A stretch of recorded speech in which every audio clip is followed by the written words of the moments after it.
Eleccions municipals 2023 a Cerdanyola Ràdio.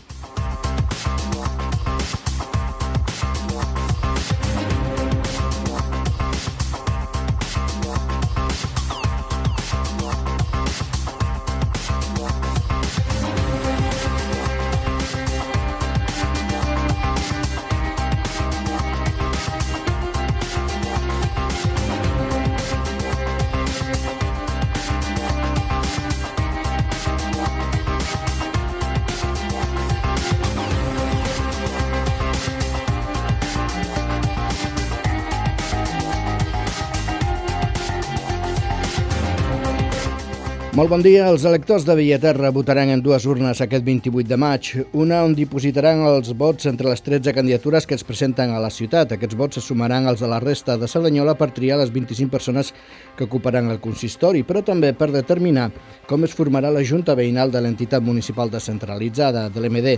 La segona urna que hi haurà a Bellaterra és per triar de forma directa la persona que ocuparà la presidència de l'MD durant els pròxims 4 anys. I a partir d'avui volem parlar amb aquestes persones que opten a presidir l'MD durant el pròxim mandat. Un dels aspirants a aquesta presidència és Jordi Clarà, candidat d'Impuls Municipal, formació que es presenta per primera vegada en aquests comicis locals. Tot seguit ens acostarem a les propostes d'aquesta formació i també d'aquest candidat. Abans, però, ens acostem a la seva vessant més personal.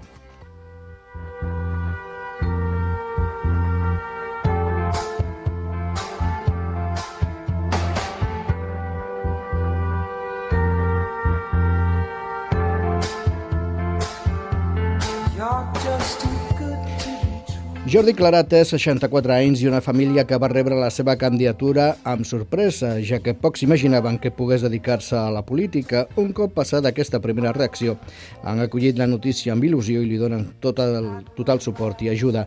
És informàtic de professió perquè li agrada la programació i perquè és una feina que combina el treball personal amb el treball en equip si vols obtenir resultats. Cosa important per a Jordi Clarà, que també és per afició entrenador de futbol. Per cert, com a míster futbolístic té una petita superstició. Els dies de partit toca posar-se sempre les mateixes bambes. La seva gran altra afició és la fotografia. No ens consta, això sí, que necessiti sempre la mateixa càmera. El blau i el nou són el seu color i el seu número, i la cançó preferida és aquesta que escoltem, Can't Take My Eyes Off You, un clàssic dels anys 60, multitud de versions, de la que sentim de fons la primera, de Frankie Valli, i que és una cançó que a Jordi Clarà li transmet alegria i optimisme, cosa que segur que fa també el seu gos, que es diu Drac. Parlant d'animals, un és el seu músic favorit, un lleó per ser exactes, i per ser encara més concrets, de Belfast, un geni anomenat Van Morrison capaç de fer cançons com aquesta.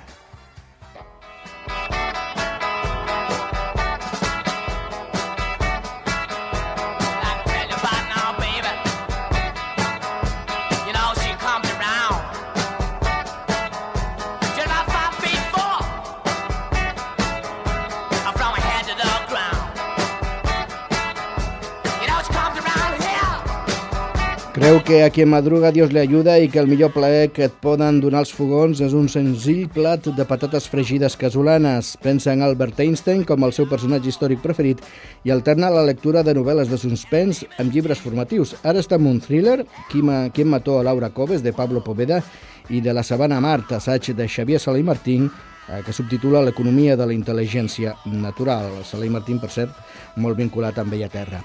Parlant d'economia, la precarietat viscuda a l'adolescència és una de les qüestions que més li han marcat a una vida en què recorda el temps d'escola com d'autoritarisme, però també com d'una bona formació acadèmica i d'uns bons companys. La ciutat preferida de Jordi Clarà és Girona i el seu racó favorit de Bellaterra és la plaça del Pi. L'últim viatge que ha fet va ser a la Bretanya francesa i en autocaravana. De caravanes es veien unes quantes a la seva pel·lícula preferida, un western crepuscular sobre buscadors 2, Paint Your Wagon, es deia aquella pel·lícula de Joshua Logan amb Lee Marvin, Clint Eastwood i Jan Seberg. A més de ser un western i una història d'amor a 3 bandes, la pel·lícula, que algú amb molta imaginació va batejar aquí com la leyenda de la ciutat sin nombre, és també un musical. Amb Clint Eastwood i Lee Marvin? Doncs sí, i amb joies com aquesta Wandering Star.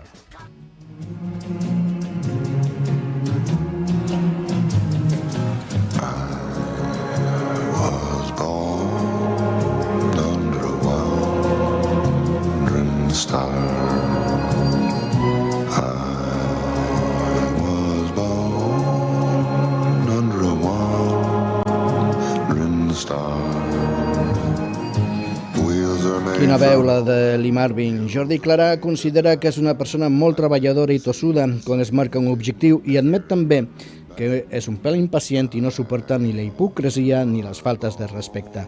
Li agradaria tenir un superpoder que li permetés erradicar les guerres i veu la política massa crispada i partidista i allunyada de la gent, les necessitats de la qual coneix a Bellaterra. Per això, creu que pot ser un bon president, perquè ni està lligat a cap partit tradicional ni té cap aspiració personal. Només vol donar el màxim d'ell mateix perquè Bellaterra surti de l'atzucac en què es troba i fer una Bellaterra molt millor. Jordi Clarà, molt bon dia. Hola, molt bon dia. I moltes gràcies per donar-me aquesta oportunitat per poder explicar els meus projectes i els del meu partit. Per això estem als micròfons de la ràdio local. Jordi Clarà va decidir un dia donar el pas a presentar la seva candidatura, Impuls Municipal, que es presenta per primera vegada a les eleccions municipals i també es presenta per primera vegada per aspirar a la presidència de l'MD de Bellaterra. Per què va aprofitar aquesta oportunitat per donar aquest salt? La veritat és que no m'havia plantejat mai dedicar-me a la política, però com a veí de Bellaterra sí que des de ja fa molt temps tenia moltes inquietuds i veia moltes coses que es podien fer i que no es feien. Tinc de projectes que poguessin millorar Bellaterra i parlant amb la gent d'Impuls vaig veure que teníem molts punts en comú, que l'enfoc que donaven ells era molt semblant al que jo pensava. Inicialment em van demanar poder anar a la llista d'ells i amb molt de gust vaig apuntar-hi i posteriorment, primer amb sorpresa, vaig veure que si em podia presentar com a candidat per la presidència de l'AM de Bellaterra. I al final vaig dir, per què no? Per què no puc fer-ho? Jo crec que estic capacitat per poder-ho fer, crec que tinc idees molt bones, crec que el projecte d'Impuls lliga molt amb el que jo penso i voldria fer i per tant vaig decidir tirar endavant i presentar-me.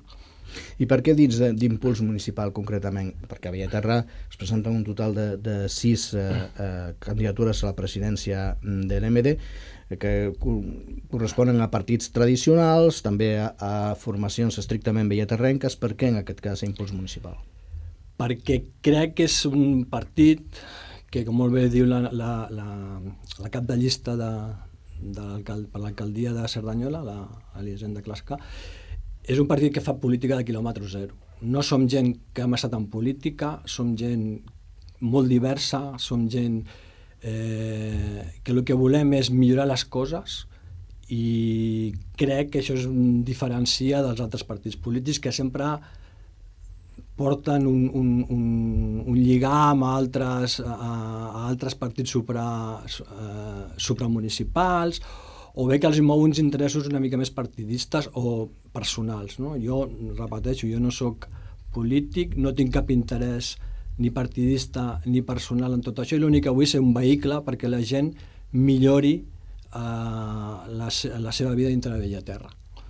El dia 28 de maig a Bellaterra és l'únic lloc del territori del municipi on hi haurà 2 urnes. Hi ha una que servirà per triar els representants de l'Ajuntament de Cerdanyola i al mateix temps per definir com es reparteixen les representacions entre els partits a la Junta Veïnal, al ple de l'MD de Bellaterra, i d'una altra, la que tria directament la persona que ha d'ocupar la presidència de l'MD.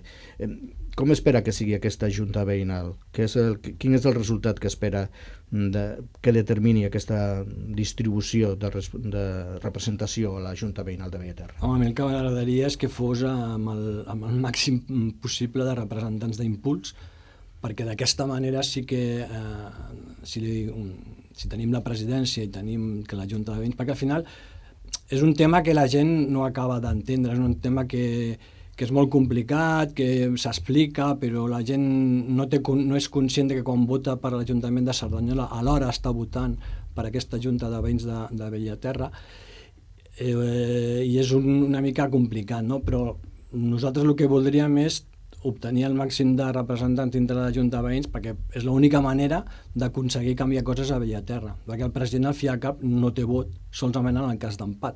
Per tant, el que és important és la Junta de Veïns. És el que deia abans del tema del personalisme, no? Possiblement Moltes vegades pensem que el president de la MD és un càrrec polític molt important, i més aviat un gestor. La responsabilitat cau sobre la Junta de Veïns. Llavors això, l'important és el president, lògicament, perquè és el que representarà l'MD, però hem de fer focus també en la Junta de Veïns. No serveix de res un president molt bo si la Junta de Veïns no es correspon amb les idees del president. Doncs posem que el dia 28 l'urna determina que Jordi Clarà és el nou president de l'entitat municipal descentralitzada de Bellaterra. Quina seria la seva primera decisió o la seva primera acció? La primera acció, el que faria és explicar, ja l'estem explicant molt, crec que som un partit que estem aportant molts projectes, jo m'atreviria a dir que som el partit que més propostes estan fent i millors per Bellaterra. Aleshores, es tractaria de posar focus en que allò provem, en el que el conveni actual ens permet fer.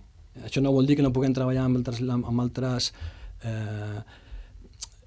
projectes o intentar millorar el conveni, però del conveni que tenim ja ens permet fer coses que actualment no s'estan fent. Una de les propostes que estem fent, que crec que és molt innovadora i que és factible i que tenim gent del nostre grup que ja està treballant, que és expert en temes de seguretat, és tindre una nova comissaria a Bellaterra. És a dir, per conveni sí que ha d'haver-hi una patrulla, o diguem-li com vulguem, de la policia local per Bellaterra. Bueno, doncs donem-los en aquesta patrulla que estigui a Bellaterra un lloc on pugui estar i crear, de fet, una comissaria. Repeteixo, tenim gent experta en el nostre grup en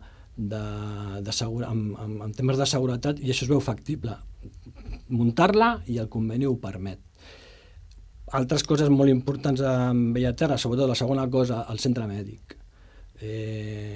No pot ser que la gent s'hagi de desplaçar a Cerdanyola quan a Bellaterra ja s'està oferint un local per col·locar aquest centre mèdic, se pot posar totes les facilitats. Jo crec que és una cosa que no té sentit que no hi sigui. Per tant, una de les altres coses que voldríem fer és crear aquest centre mèdic perquè la gent no s'hagi de desplaçar a Cerdanyola. Desplaçar-se de Bellaterra a Cerdanyola no és el més còmode del món.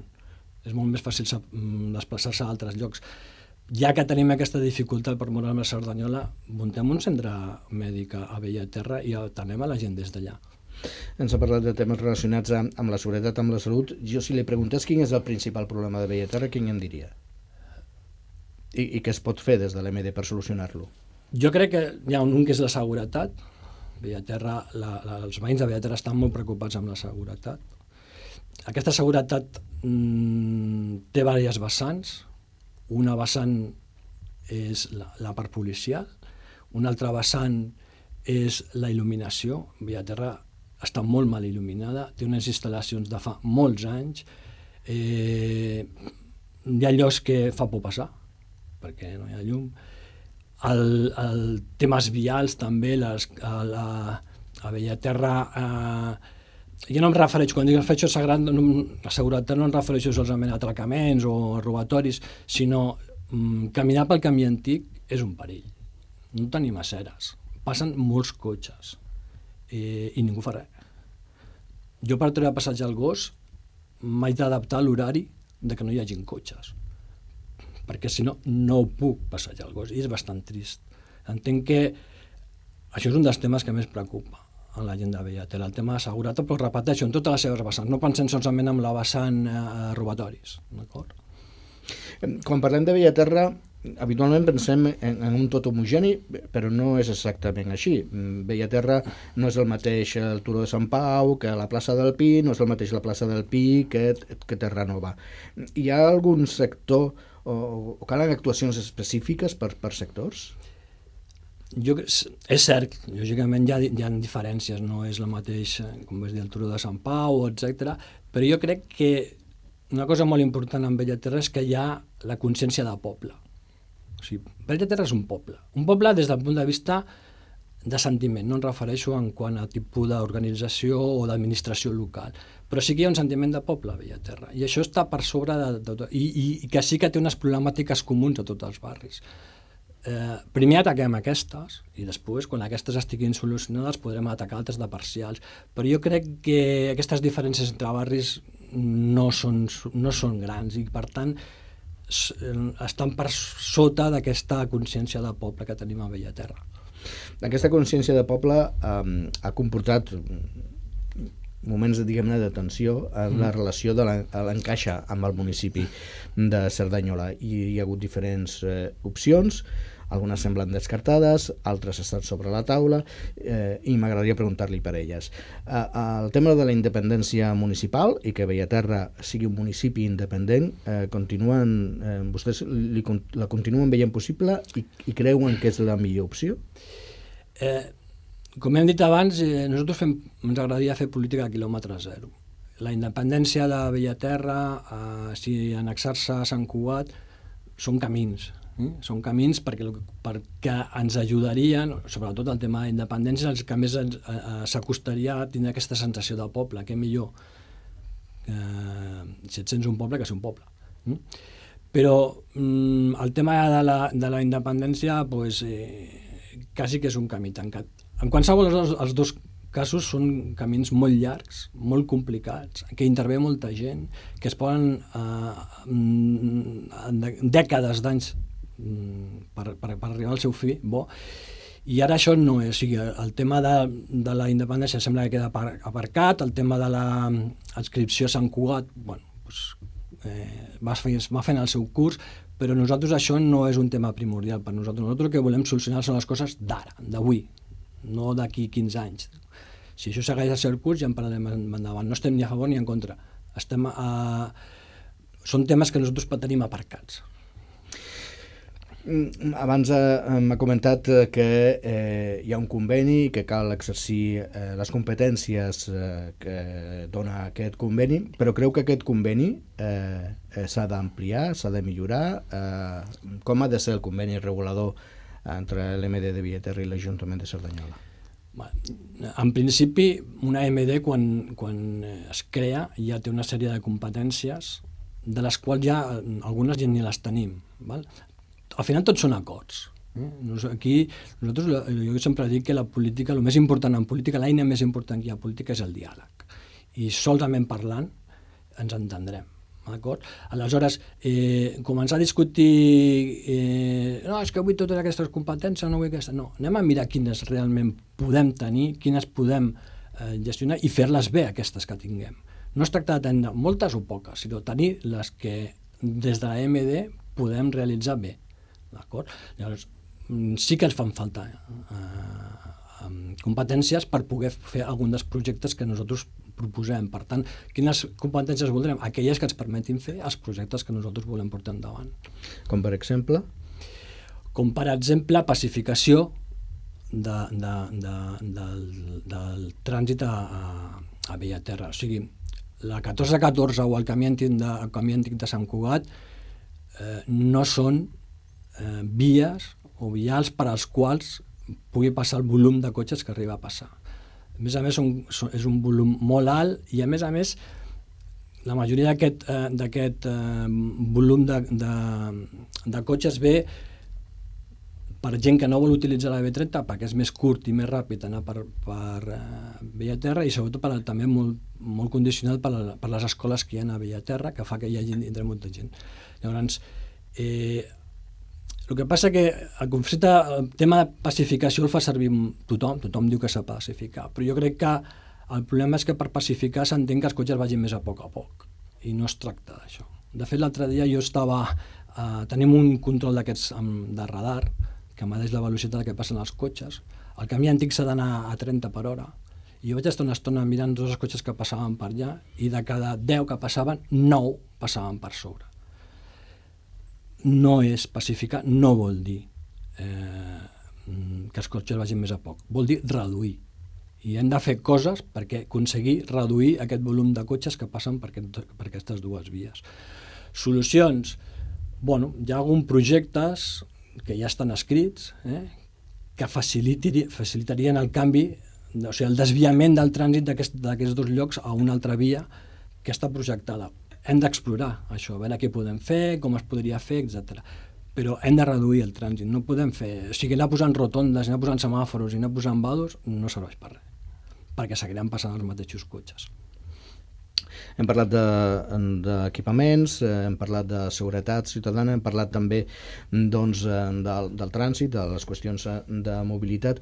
Una altra de les qüestions de les que sempre es parla quan surt el tema de Bellaterra i qualsevol reunió veïnal que es fa a Bellaterra, és un tema que surt, és el manteniment o la situació de l'espai públic. Què és el que cal fer en aquesta àrea? Quina és l'actuació que cal realitzar? Hi ha molt camp per córrer aquí. Tenim que l'asfaltat dels carrers, jo crec que sempre estem fent parxes, és a dir, quan es fa un forat gran que ja el cotxe quasi et queda sense amortidor, llavors sí, el tapem, però s'han d'asfaltar els carrers de Bellaterra. No s'ha asfaltat jo des de fa molts anys. El tema de voreres, ja el que deia abans, ja no és un tema és un tema de seguretat. Hi ha llocs en el camí antic que no hi ha cera, i has de passar per la carretera. La carretera, pel camí, que a més és estret. Si això li sumem que a més hi passen autocars, camions, això és un problema. Hem de dotar de lo mínim, jo crec que és que a vegades, jo crec que hi ha uns mínims que qualsevol poble o qualsevol municipi ha de tenir, i és uns carrers com Déu mana, unes voreres com Déu mana, i això seria com a mínim el mínim que s'ha de demanar. En en aquesta campanya electoral, una de les qüestions de la que es parla sovint és mirem cap enrere, fem balanç del que ha estat aquests 12-13 anys d'existència de l'entitat municipal descentralitzada, i m'agradaria preguntar-li per aquest balanç. Quina és la valoració que fa d'aquest temps de funcionament, d'existència de l'EMD? A nosaltres no ens agrada jutjar ni valorar, perquè per això estan les urnes, i el que realment valora i jutja els òrgans de govern són la gent, no? Per tant, el que sí que veiem és que la relació entre EMD i Ajuntament és però que molt millorable, no? Nosaltres ens preocupa o ens angoixa és veure que moltes de les problemàtiques que apareixen acaben judicialitzant-se, amb els costos que això representa, que s'eternitzen. O sigui, al final el que estem veient és que Bellaterra ha quedat estancada. Bellaterra és estancada i en contraposició Bellaterra té uns veïns que són molt actius, fan moltes iniciatives, i el que volem nosaltres és que totes aquestes iniciatives que fa la gent, o que té a fer la gent perquè ningú més les fa, surtin ja de l'AMD o les acompanyi l'AMD. Aleshores, lògicament, l'actuació de fins ara la valorem com això, com molt millorable. I crec que nosaltres, com a impuls municipal, com a partit, les nostres propostes poden millorar molt la vida de la gent de Bellaterra, d'acord? Vostè ho ha comentat, el tema de la relació de l'EMD amb l'Ajuntament és també una de les qüestions clàssiques quan parlem de Bellaterra. Com hauria de ser aquesta relació? Com hauria de ser aquest lligam entre els representants municipals i els representants veïnals de Bellaterra?